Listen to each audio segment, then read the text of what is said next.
Randy! Wow! Melbourne! Yes! So great to be back in Melbourne. It's wonderful to be here. I've been flying around the place quite a lot. It's lovely to be back. I've been travelling on my preferred airline partner, Virgin Airlines. Love Virgin Airlines, although I've started calling them Gentlemen Airlines now. I refer to them exclusively as Gentlemen Airlines because the cabin crew consistently remove the letter T from the word gentleman while making their cabin announcements. Have you ever noticed that? Good afternoon, ladies and gentlemen. Welcome to Flight 643 to Melbourne. Ladies and gentlemen, we'll soon be commencing the drink service. Hello there, can I get you anything to drink, gentlemen? Yeah, I'll get a cup of tea, thanks. Oh, I don't want to drink it. I just want you to take the tea and put it fucking back in the word gentleman!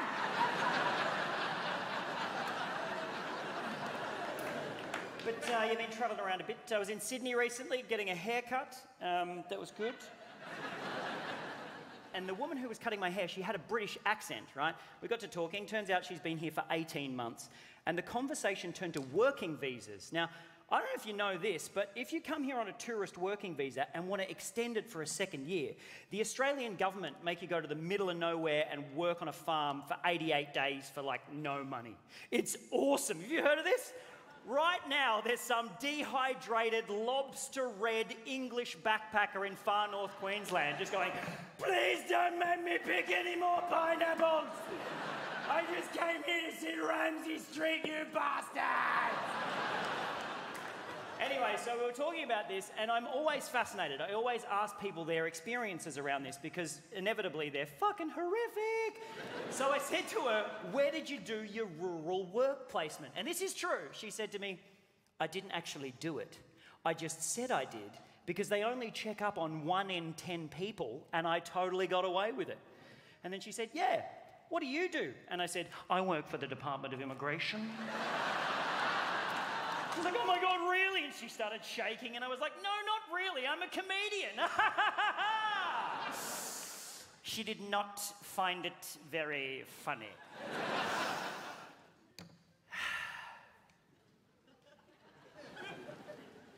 I'm not though, am I? A comedian, I mean.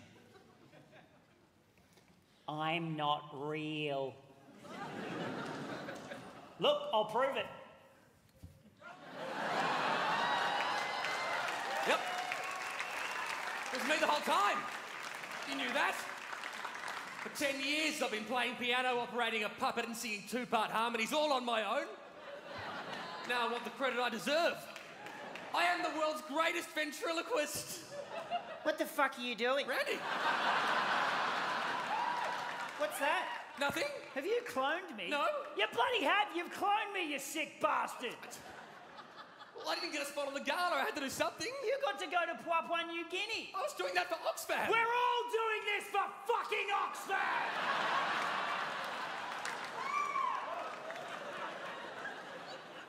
And don't they do wonderful work? Fantastic work. Please give generously. Call the number on your screen. You and Oxfam tackling poverty together. Get off my stage. See my show. Oh. Thanks very much, ladies and gentlemen. Have a great night. See you later! All right, here we go. Okay, fuck. Okay, here we go. Okay. Walking to Sky, Chapter 1. I bought a bookshelf on Gumtree recently.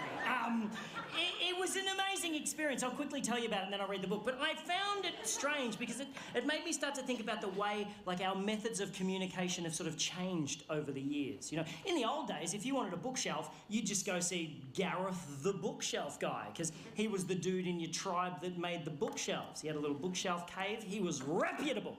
Now any mad bastard can sell their shit on Gumtree. You know what I mean? As a species, we're sort of able to cope with knowing and gossiping about around like 100 or 150 people. That's like the limit of our tribe.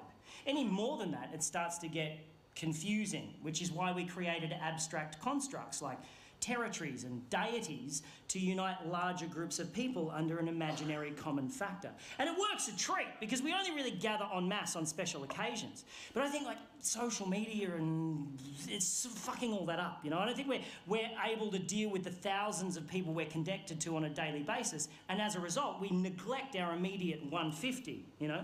That's why I never get invited to parties anymore. It's not because I ramble on about veganism and fisting old ladies. It's because I'm not on Facebook and everybody just assumes you are. I am so behind on the births, deaths and marriages of my friends that I feel like the time traveller's wife every time I go to a party. I'm like, this is Tim, he's our son, he's 6 now. Fucking didn't even know you were pregnant. Anyway, and you know smartphones aren't that great. You know that, right? They're not that great. You don't need the internet in your pocket. You work at Coles, okay? You're not working for the president. You don't need it. You don't need that much information. And also, what was the point of developing opposable thumbs for you to take a photo of your head and post it on the internet and then just stand by for validation? No one gives a fuck about your head. They'll only validate it in order to gain permission to post a photo of their own head on the internet and stand by for validation. The people who give a fuck about your head will at some point see it in real life. Fuck your head and the neck it rode in on. Your vanity is sucking up my bandwidth. Anyway, this is what's going through my head as I'm on Gumtree looking for a bookshelf, because you know when you put something in the search in Booktree, what the fuck? When you put something in the search on Gumtree, I'm having a stroke up here. Yeah, when you put something in the search, right, and like, there's always a couple of things that come up in the list that are like the polar opposite of what you search for. I'm like, get out of my head, Gumtree algorithms, conspiracy. No, but seriously, you type, it's like bookshelf, and it's like bookshelf, bookshelf, bookshelf, gramophone. Bookshelf, bookshelf, bookshelf, combine harvester, what the fuck? That's actually a pretty good price. Anyway, on this particular day, I found 2 bookshelves that worked for me in terms of cost and, more importantly, geographical convenience, because I'd be fucked if I'm driving to Broadmeadows to pick up a bookshelf, right? So I type in bookshelf and I see the 2 things and I'm like, okay, one seller is Kathy, the other is Morgan. I send them both the same text message. Hello, I saw your bookshelf on Gumtree. Is it still available?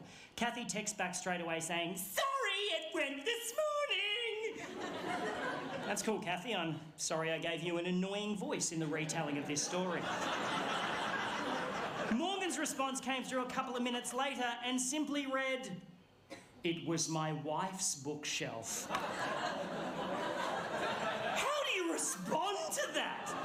Aside from the fact that it doesn't answer my fucking question, his use of past tense in that sentence unnerved me slightly. I'm like, oh, I should probably just find another bookshelf. And then I noticed he lived in the suburb next to me, so I replied, is it still available? He responded with the letter Y. Just a Y? Is he asking me why I want to know if it's still available? Or is it a Y for yes, and he's so in the throes of grief that he can't manage the E and the S?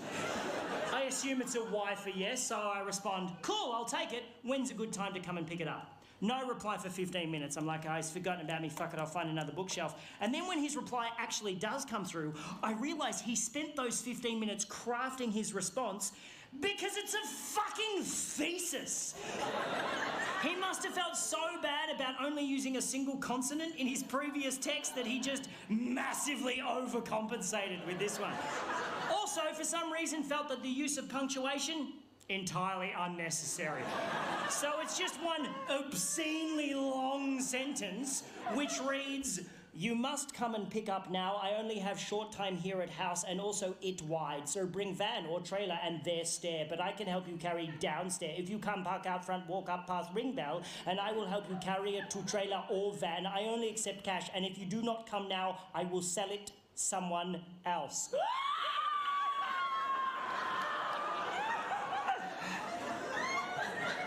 Again, I'm thinking, oh, I should just find another bookshelf at this point.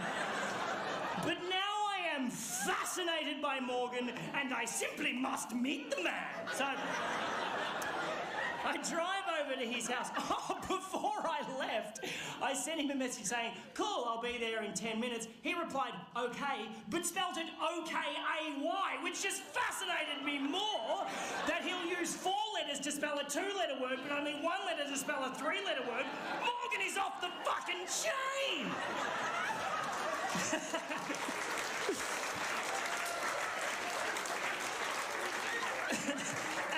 Driving over to his house, I'm trying to picture what he's going to be like, you know. His pidgin English might suggest ethnicity of some sort, but I don't want to racially profile him. Maybe he's an old man who recently lost his wife and is not that very good at texting. Or maybe, and I'm really hoping this is the case, Morgan is just batshit crazy. So I get to his house and I go up to I park out front, walk up path, ring bell, and I brace myself for the door to be opened by like an old man in a smoking jacket, wearing fishnet stockings and suspenders, just puffing on an opium pipe, while a butler just creepily polishes a goldfish in the background. And then a tiny pug dog wearing a fez hat just trots up the hallway, sits on the mat, looks up at me and says, "Welcome to our lovely room." And then the door opens and I am thoroughly disappointed. Before me stands an average Caucasian male in his mid-30s, dressed casually, hipster chic, stubble, glasses with designer frames, expensive watch. I immediately think architect, but the house is too cheesy for that. It's like a double-story doll's house with bay windows. But definitely a designer of some kind, maybe a graphic designer. He's too skinny for manual labour. He's too hip for the public sector. But this can't be Morgan. Because Morgan's text messages would suggest that he's not that technically savvy. And then the man standing in front of me says, "Hello, my name's Morgan." And the plot thickens! He invites me in, shakes my hand, closes the door, and 20 minutes later, I will be witnessing Morgan perform some of the most aggressive acts of violence I've ever seen in my life, and I will be speeding away in my car, bleeding from the face. Here's how this shit went down. I go into the house and I notice 2 things immediately. 1, this is a house in the throes of renovation. Nothing too extreme, but there's like drop sheets on all the furniture, there's freshly painted walls, there's a bathtub wrapped in plastic in the hallway awaiting installation. Someone's doing some work on this house. The second thing I notice, on the way up the stairs to the 2nd floor, on the 1st floor landing, is a wedding photograph featuring a very cleanly shaven Morgan with a very beautiful bride, very much in love. The photograph is very much on the floor and the glass in the frame is very much smashed. She's not dead, she's left him, and the plot thickens a bit more for Morgan. And as Morgan unceremoniously, kicks the photo frame to one side on the way up the stairs, I really wanted to pry into Morgan's life and ask heaps of inappropriate questions. But he was clearly a broken man. He had this terrible air of sadness around him, so I didn't want to intrude. Luckily for me, though, I didn't have to, because Morgan immediately began oversharing and told me the whole fucking story. Thank you, Morgan. I shall hang off your every word and then retell your tale to 200 strangers and record it for a fucking DVD.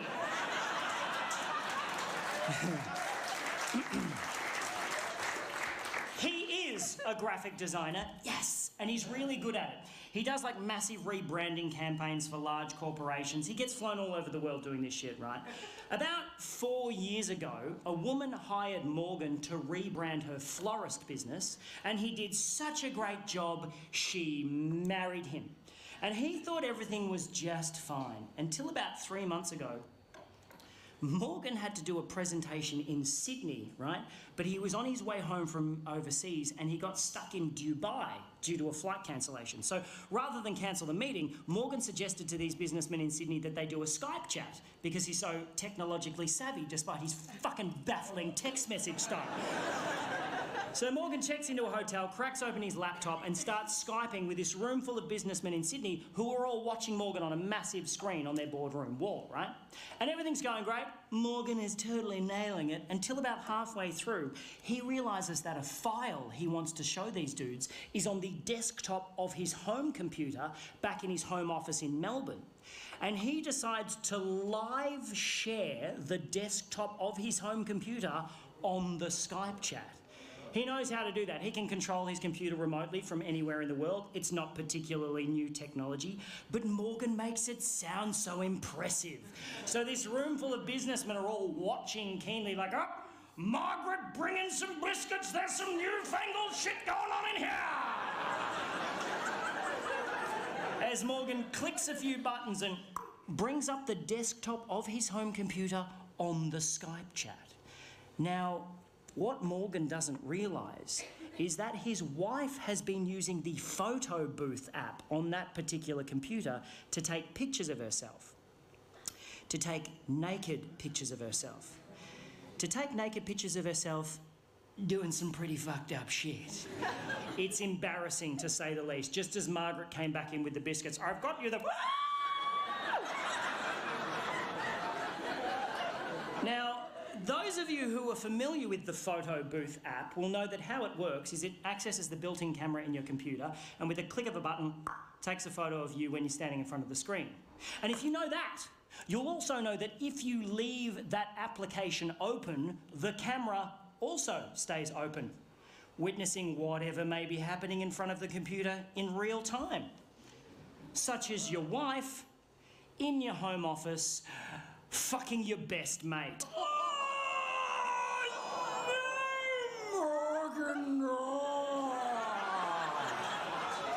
Morgan then goes on to tell me she's keeping the house, his former best mate is moving in, and while they're out for the day happily shopping for fittings, Morgan must suffer the indignity of moving his shit out and selling the stuff they don't want on Gumtree to this guy.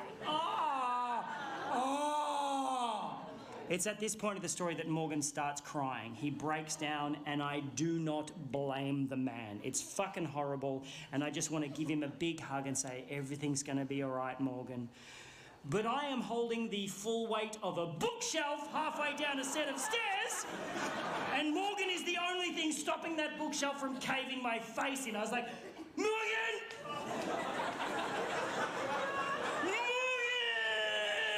And Morgan managed to pull himself together for about 8 seconds and then just went, bah, and let the bookshelf go. I fell backwards. It literally rolled over me and took out the light hanging above the staircase. I'm now lying on my back, getting showered in broken glass. As the bookshelf turned end over end, it just went thonk right through a freshly painted wall at the bottom of the stairs. I'm like,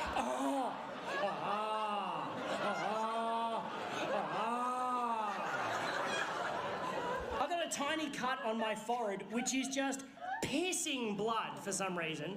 Apart from that, I'm fine. Morgan, however, he's not fine. Morgan is the opposite of fine. Something happened when the bookshelf lodged itself in the wall, and his sadness just went away in a second, and he started pissing himself laughing. Hysterical. And he had the creepiest laugh I've ever heard in my life. I'm standing going, this is weird, and he's going, like some sort of demonically possessed baritone kookaburra. He's like,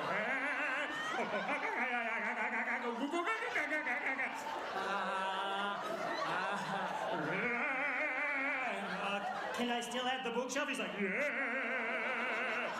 We extracted from the wall. The bookshelf, incidentally, showing no sign of having just rolled down a staircase and smashed through a wall.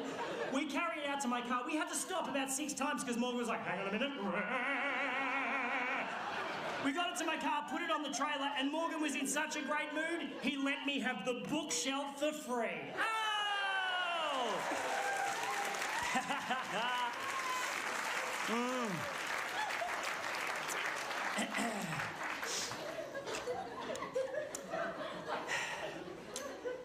And that's where the story should end. But there was something about the bookshelf going through the wall that flipped a fucking switch in Morgan's head, and he is now hungry for more destruction. So as I started tying the bookshelf down to my trailer, Morgan just strolls over to like an upright mailbox on the front lawn and just starts trying to wrench it out of the ground, just really putting his back into it. He's like, I'm like, you okay, buddy? He's like, yep. He pulls it out of the ground, whereupon he wields it like a fucking battle axe and just starts smashing up the front garden, just beheading the daisies, fucking up the lavender. I'm like, oh, hey, Morgan, maybe you want to stop and think about that. And he wheeled around and looked at me like Jack Nicholson chasing Shelley Duvall up the stairs in The Shining and said, why don't you mind your own fucking business? Yep, cool, man. Yep. Now, I like tying knots. I'm quite good at tying knots. If I tie something down, I take my time because I want it to stay there. But as Morgan nonchalantly strolled up the driveway, rolled up the garage door, and put the mailbox through the windscreen of an Audi, I must admit, I kind of rushed my knot tying job. I got in the car, I'm about to drive off. I'm like looking at the house going, oh, I'm sure he'll be fine. And then an armchair smashed out of an upstairs window and just went doink, doink, doink, doink down the front lawn. I was like, what's my duty of care in this situation? I didn't want to call the cops on him. I didn't want him to trash the house. I'm like, fuck, I'm going to have to talk to Morgan. So I got out, I walked up the driveway, shitting myself. You know when someone does something really violent and you're just like, fuck, we're not supposed to do shit like that. Yucky, just yucky feeling in my tum-tum. And I'm standing there in the garage, and there's like an adjoining door in the garage that leads into the house. I can see in through the door into the house, up the staircase. It's like a wooden staircase, and I'm standing in the garage just going, Morgan! Like I was calling a cat for its dinner. Like, Morgan! Muggy, muggy, muggy, muggy, muggy! And then I notice a small trickle of water start to come from the top step. And then a little bit more water, and then quite a lot of water. Just pissing down the stairs like a shitty water feature. I'm like, that can't be right. And then Morgan appeared on the top step holding a hammer like this. Bah! I was like, whoa! He's like, bah! Starts running at me, wielding the hammer, going, bah! I'm like, oh, no, man, I just wanted to buy a bookshelf. He's like, runs straight past me. I'm like, where are you going? He's like, bah! Made a beeline for my car. I'm like, no, man, stop. He's like, stop it, just stop. He spins around and goes, I just checked my phone. She texted me 15 minutes ago saying she'll be here in 15 minutes. We gotta go! And gets into my car. Jesus, fuck me. I run down the lawn, get in the driver's seat. I'm like, what was with the water? He goes, I put plugs in all of the sinks and turned all the taps on. I'm like, that's fucked. He's like, just drive. I was like, nah. I took off so quick, rounded the corner at the end of his street, and the bookshelf just went, boosh, and exploded against the guardrail. Just exploded in a shower of badly tied knots and broken dreams. So me and Morgan just fucking left it there. Like a little breadcrumb for his ex-wife to find on the way home to her destroyed gingerbread house. I dropped Morgan at a train station. I have never seen him again. And that, my friends, is why I no longer shop on Gumtree. Thank you very much. Thank you very much.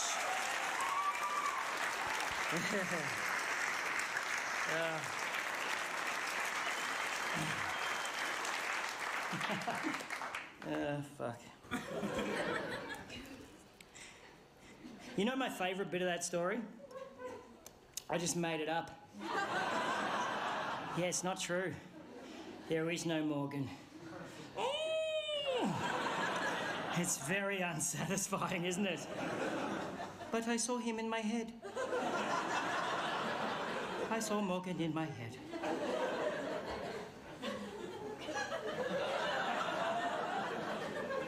can feel so robbed when someone tells us a story we just heard isn't true and yet so satisfied at the end of a fictional novel. No. You know the other great thing about that story? First draft. Fuck you, Hemingway!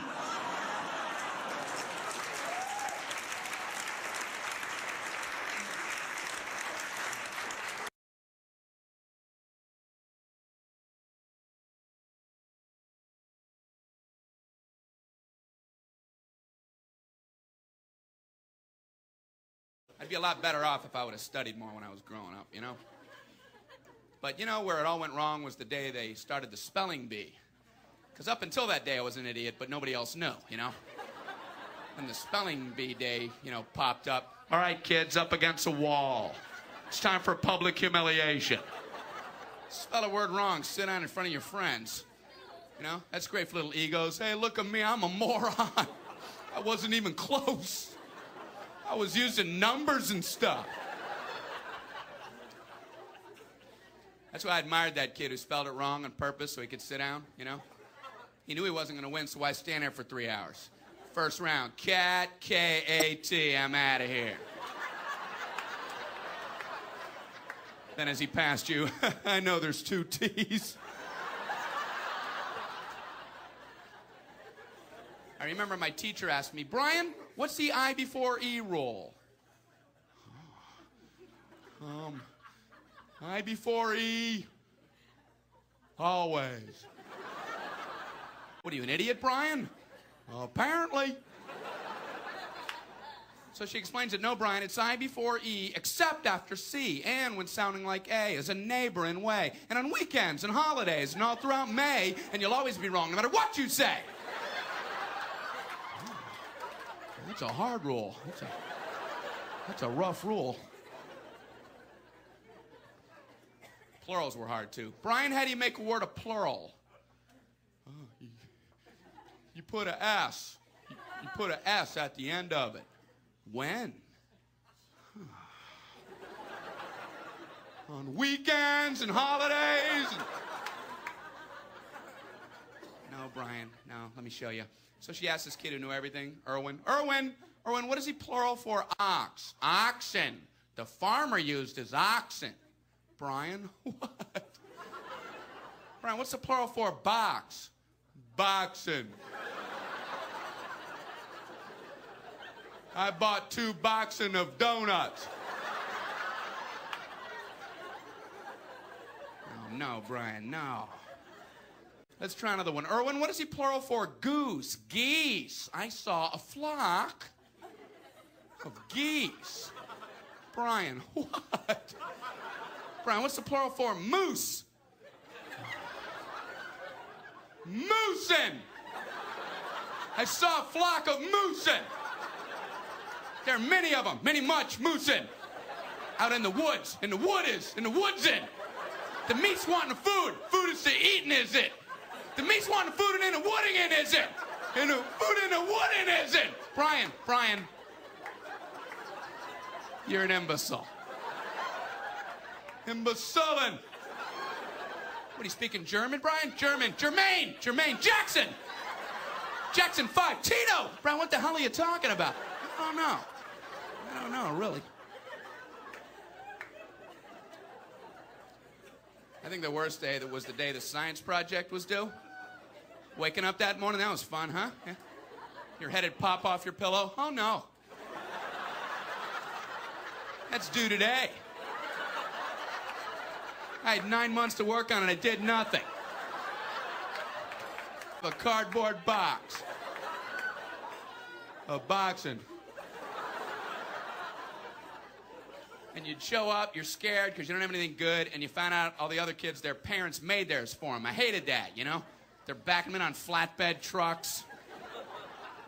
One kid with a volcano. He didn't have to zip up his own pants, but he built a volcano. He had to swing that. I don't know what to do for my project, so I brought in a paper cup filled with dirt, just hoping she'd know I'm an idiot and just walk right on past me. Just as long as I was holding something. What do you have there, Brian? It's a cup of dirt. Just put an F on there and let me go home. Well, explain it. Well, it's a cup with dirt in it. I call it cup of dirt. You should move on now. You should go ahead and move on. Head on down the line there. So she went to this one kid. There was a kid in my class. He made the same solar system like 19 years in a row, you know? Bunch of styrofoam balls held together with coat hangers. Hey, you're breaking some new ground there, Copernicus. He's going, the big yellow one's the sun. The yellow one is the sun. Okay, all right, what are these other planets? The big yellow one is the sun. All right, calm down. All right! We had Twister. Twister was fun. But my older brothers would never let me play when they played. So I put Vaseline on the colored circles. Left leg broken. Hey, should have let me play. I said please. I'm from a big family, 8 kids. Yeah. We had to call our stuff in the house every day. You know, you have to call your possessions, claim your territory. Like if you got up from your chair to make a sandwich, you had to claim it. You know, I call that chair. That's what we would do. I call that chair. It's my chair. I call that chair. Hey, when I get back, that's mine because I called it. I call that chair. I didn't realize this only worked at home. I thought this was a universal system, you know. My first day in school was very strange. I call this desk. I call this desk. My teacher's like, yes, we all do, Brian. I'm like, I'm just grabbing onto it. I don't know why we did it home anyway, because my older brothers always took whatever they wanted. Like when we were all getting in the car, I knew where I was going to end up sitting, so I would pretend like I wanted that. Back seat in the middle, my feet on a hump. I called it, get off the hump. Hey, my hump. I believe the hump is mine. I think my parents were kind of worried about me. He's calling the hump, Walt. He shouldn't want the hump. As long as they ain't fighting. Hump's good, right, Ron? Oh, the hump's good, yeah. You like the hump. I love the hump. I'm the hump boy. I'm riding the hump to Disney World. We would go on vacation in our station wagon. We had a big, giant station wagon. We had the front seat, back seat, and a little tiny seat in the back that faced the opposite direction. The 2 kids in the back had a completely separate vacation from everybody else. Because the middle area is just loaded to the ceiling. Kids in the back just sat there the whole time, you know, just looking around. I wonder what all these signs say.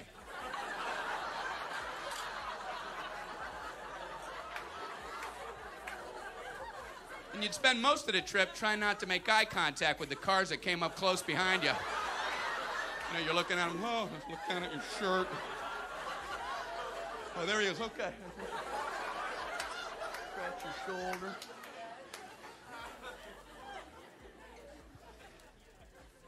My parents are great. They always wanted us to experience different things. Like all the other kids went to school on their bikes, and my dad made me go to school on a pogo stick. Anybody else have?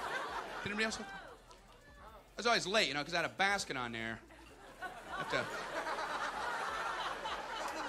keep stopping to get the books. We spent a lot of time out in the yard, too. My parents would just send us out into the yard every once in a while for no reason. Okay, kid. Just stayed out there. Stayed out in the yard. You find stuff to do, though. Anything can end up being a toy for a kid, including the sun. We used to try to see how long we could stare at the sun without stopping. I don't recommend this. But I remember we did it. I remember my brothers going, okay, Brian, record's 5. Record's 5. Ready? Ready? Go. 1, 2, 3, 4, 5, 6. Yeah! Yeah, I got 6. I got 6. I got 6 at the sun stare.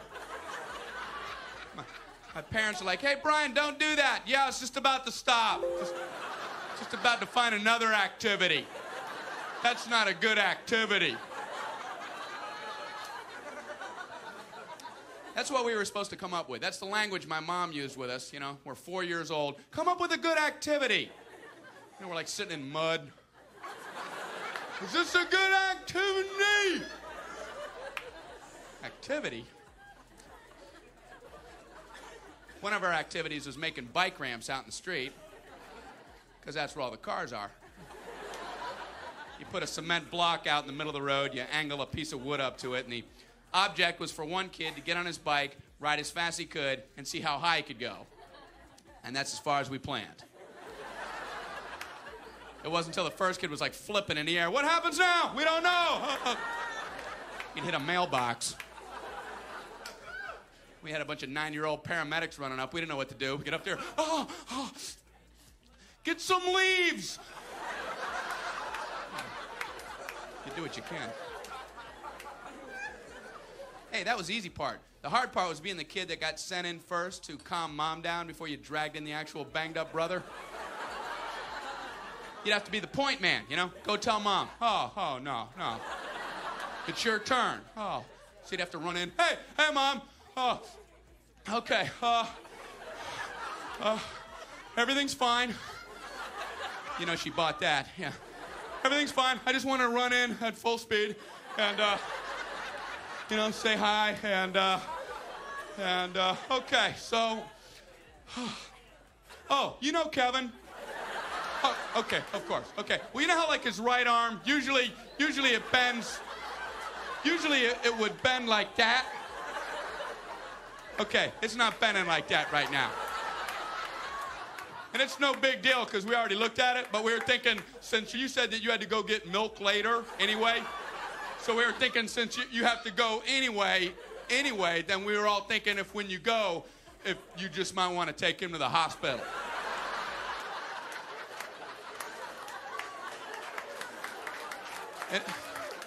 And if you get peanut butter, get smooth.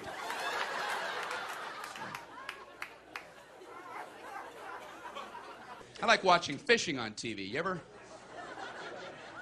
That'll make you worry about yourself. You ever watch fishing on TV for like 15 minutes and then just go, boy, I better get a life. I'm watching fishing. I'm not even fishing, I'm watching fishing. Too lazy to fish. I'm taping fishing. To watch again later. Come on over, I got a fishing tape. No, a new one. And at the end of the fishing show, they roll credits. There are like 90 people involved with the two guys fishing. What are they all doing? And one of the credits is film editor. This poor guy. He's got to watch all the footage that's not exciting enough to make it into that final show. That's got to be hell. He's got to sit there all day just going, no. No.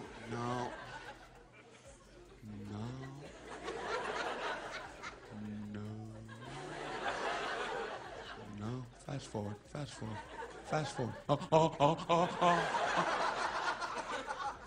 No. That was just the worm when you put the worm. And I saw this credit at the end of the fishing show. I'm not making this up. Writer.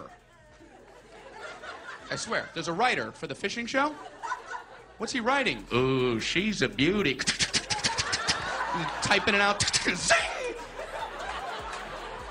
Guy's got to worry about his lines. Finally catches a fish. You have a line. Oh, it's a fish and it's a beauty. He's a beauty fish. Fish is beauty. He's not a fish and a beauty fish. He's a fish and beauty fish. All right, cut. You okay, man? You need some water? Are you all right? So the airline lost my bag temporarily. Had to go into that baggage claim office. Boy, that must be a wonderful place to work. Every single person that comes in, you have to go, let me guess, you're angry? Angry people here, livid people here. Stay organized, angry, livid, those who want to wring my neck. Let's stay organized. So I know it's got to be hard for them, you know. So I'm trying not to be too upset, but it's hard not to be, they lost your bag. But you got to squelch it or else they won't do anything for you. You got to go in, hey, how you doing?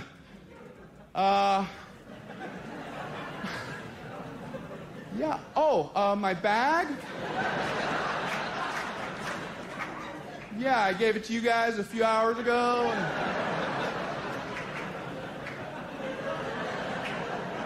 and it ain't spinning around on that thing. So I was wondering what kind of hell on earth I should prepare for. Well, hopefully it'll be on the next flight. If not, it'll come in on tomorrow morning's flight. We'll deliver it to your hotel. In the meantime, you don't need to worry. I have this for you. He reaches under the counter. He hands me a little bag this big with a zipper on the top, and it says, Essentials Kit. Oh, these are the essentials. Then I overpack.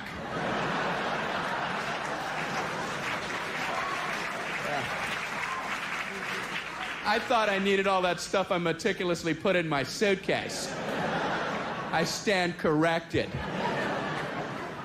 They have the gall. If that was really an essentials kit, if you had one, you'd never need to go to work again. Whatever happened to Harry? Oh, he don't need us. He happened upon an essentials kit. He opened it up. It was filled with food, shelter, and love.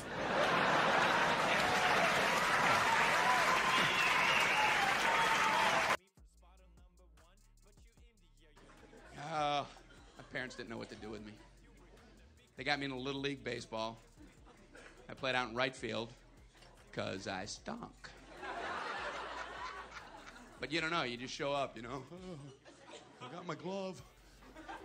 You any good? I don't know. My mom told me to come out here. We'll get out in right field. Okay. Turn around, you moron. Oh, okay. Not the whole way. Oh, only some way. I never knew what was going on out in right field. All I knew is at the end of the game, I'd get a free snow cone. That's all I knew. You know? Be out there, oh, free snow cone. Free snow cone. Brian, what's the score? Free snow cone. Free snow cone at the end of the game. If you play, they're going to give you a free snow cone.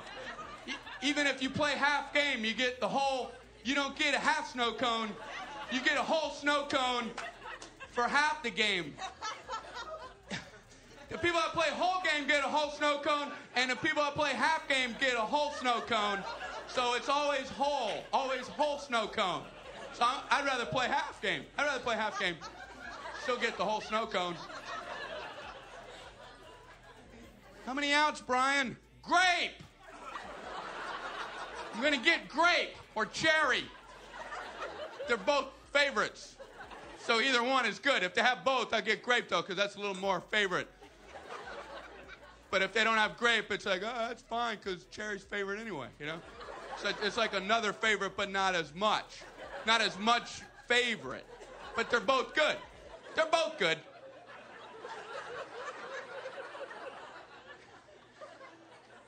All right, Brian, you just have fun out there. Okay. The second baseman would give me signals to get me involved in the game, you know? He'd like, you know, put his outside fingers up. Okay, Brian, got 2 away. 2 away, Brian. I don't know what he's talking about. Okay. Brian, 2 away. You too.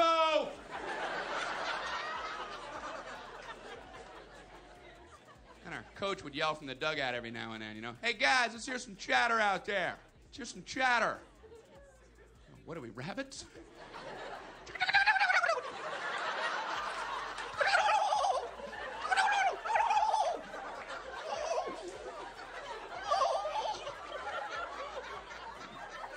Might as well have been, you know.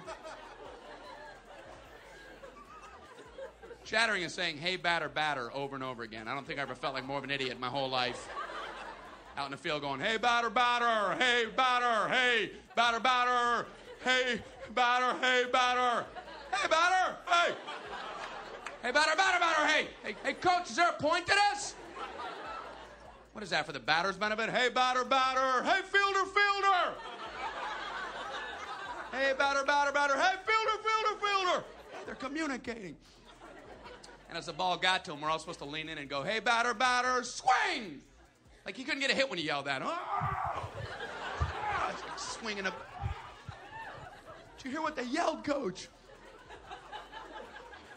If that's fair, they should do that in all adult sports, you know? I'd like to see that out in the golf course. You know, hey, golfer, golfer. Hey, golfer, golfer, golfer, putt, golfer. It's right there, putt. What the hell's the matter with you, Ralph? I'm just trying to make it fun.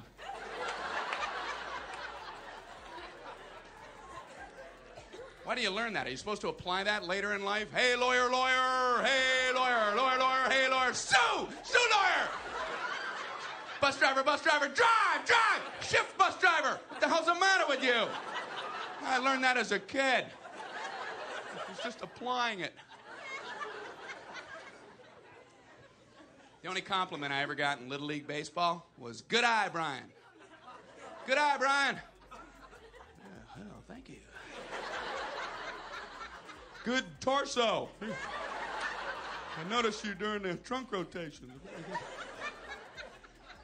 Good eye. They would say that when you're too scared to even consider swinging the bat. The ball would graze your head at about 100 miles an hour. Ah! Good eye, Brian. Oh, thank you. What did I do? You moved your head out of the way of the fastball. Oh, good, good. I'm glad I did that. I almost didn't, but then I did. Go team. Go team, go.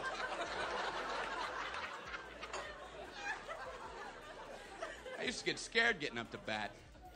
And what made it worse was the kids out on the field on the other team. I don't even know these kids. And they're all out there yelling, easy out, easy out. Everybody move in, easy out. How do you handle that when you're 9 years old? Hey, they're walking towards me. The outfielders are playing in on the clay. The infielders are going through my pockets. Easy out.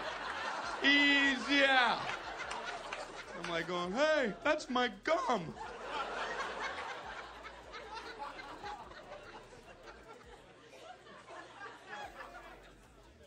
I played softball this last year. I struck out in slow pitch softball. Let me tell you something.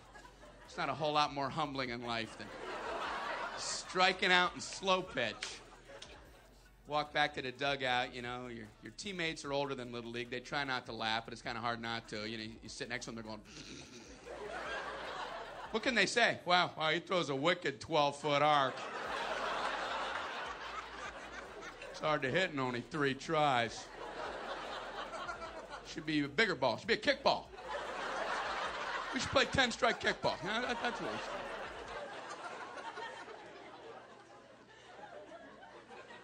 They call it softball. Makes it sound like it's harmless, you know? You ever take a line shot to the face with a softball? You don't go, hey, that's downy soft. That was like a big ball of cotton. Hey, don't worry about that. That's Blood Light. We're playing softball. We're all going to float around like angels.